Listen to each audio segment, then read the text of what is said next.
அதிமுக தலைமையில் இருக்கின்ற கூட்டணி வெற்றி உறுதியாகிட்ட காரணத்தினால் எதிரிலே இருக்கின்ற திரு ஸ்டாலின் அவர்கள் பிதற்றிக் சார் கனிமொழி என்ன சொல்லியிருக்காங்கன்னா அதிமுக வந்து பாஜகவோட தொடர்ந்து பயணிப்பது தமிழ்நாட்டுக்கு செய்யக்கூடிய துரோகம் சொல்லியிருக்காங்க சார்.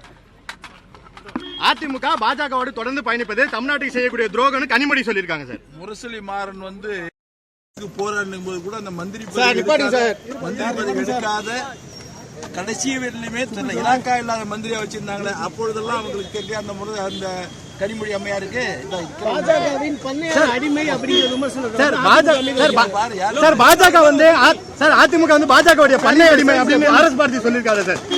சார் பாஜக சார் அதிமுக பாஜகவினுடைய பண்ணை அடிமை அப்படின்னு ஆர்எஸ் பாரதி சொல்லியிருக்காரு சார். அவரு ஓகே சார். பாரதியே அந்த கட்சிக்கு ஒரு அடிமை மற்றவர்களை பற்றி பேசுவதற்கு அந்த அடிமைக்கு அருகதை இல்லை. செய்திகளை உடனுக்குடன் தெரிந்து கொள்ள உடனே சப்ஸ்கிரைப் பண்ணுங்க.